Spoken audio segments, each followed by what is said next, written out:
Hello, welcome to a first, in what might be a series of podcasts, I suppose, from my sitting room. I live in Birmingham. When I perform, I use the name The Indie Plumber. Now, I've been doing that long before Pat actually passed away, but anyway, this is a story about my copy of Sex and Travel. I suppose I'm stating my credentials, shall we say, because I know it's a very contentious community. Oh, don't we just? Anyway, so I lived in London for a year, working for a record label, returned to Birmingham. A particular gig I went to at the Hare and Hounds, upstairs at the Hare and Hounds. The touring band, as they often do, appealed for a place to stay, and as I often do, I put them up here in what I'm currently calling the Krautrock Hill Tone. And when we were in this room, I got this record because one of the lads, the drummer, said he was from Northampton, so I immediately said, "Oh, you must know the Jazz Butcher." And I went up and got my 5 Jazz Butcher albums. And when I pulled this one out, when I pulled the record out, this is what happened. Well, what happened is I pulled the record out and a piece of paper fell to the floor. But what I've got now is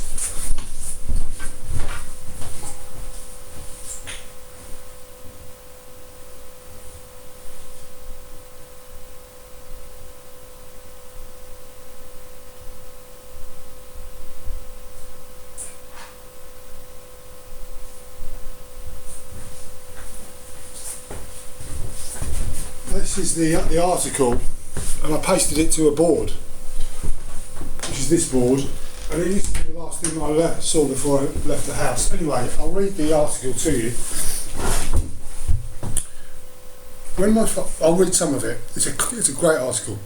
When my father died of a heart attack in 1983, and I was called away to deal with family matters in Bradford, my then girlfriend embarked on the occasion by embarking on an affair with my best friend Dave. With my best friend, it's quite difficult to read this actually. I haven't seen a great deal of Dave since then, but a few months after all this happened, I heard that he had been thrown through a plate glass window in Oxford by the Jazz Butcher, Pat Fish. Their disagreement had nothing to do with my own difficulty, and I had never met Fish at that stage. But from that moment on, I found myself curiously drawn to his work. Well, you would be. I now own every Jazz Butcher album and seen the group countless times in many countries. But I don't own all the Jazz Butcher albums, so I'm not going to make that claim. I have exaggerated in the past, but it's often interesting to think why you have done. So anyway, yeah, I'm 50 next month, so as you do, here she is. Not next month, next year. And this is, it's not the first time she's been played in public, but it's the first time when I'm doing one of these things. This is all totally, completely off the cuff. I decided I was doing this about 20 minutes ago and then set the room up with all the lights. I just bought a couple of extra lamps in, bought this chair in from the other room, and bought this guitar, which has got a little story behind it connected. Well, I don't know, but I've been told that this guitar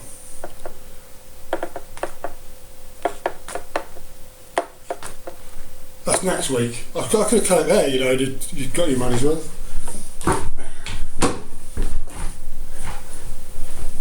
So I'll put that there, for good luck, safekeeping.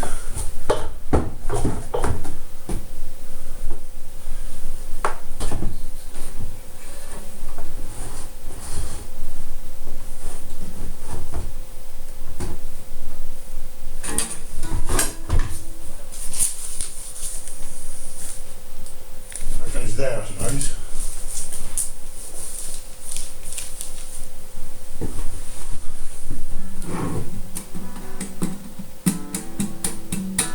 I'll go and find a plectrum.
Bit of jazz for you.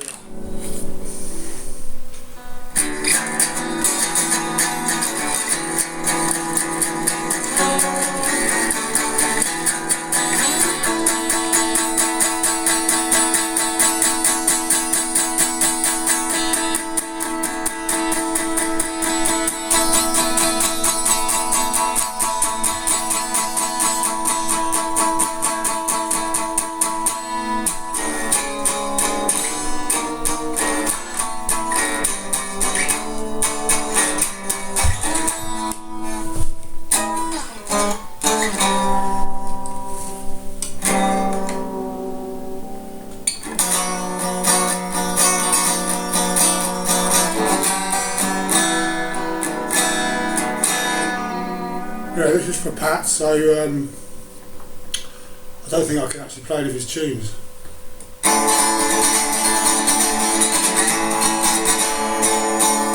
I have to play one of my own.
That got me thinking, I wonder what's the most number of people have got together online and played this at one time at the same time.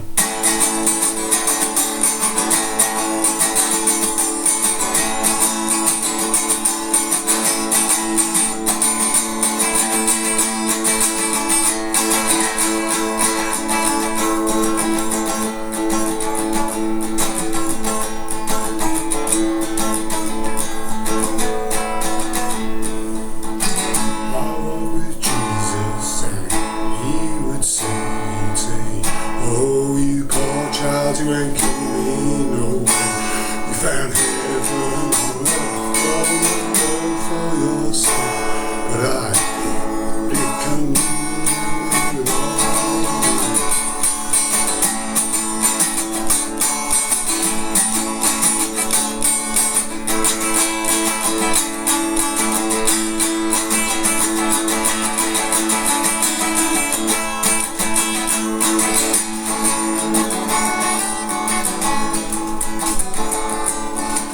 now listen to me.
was, I hope, entertaining enough to get at least 7 viewers.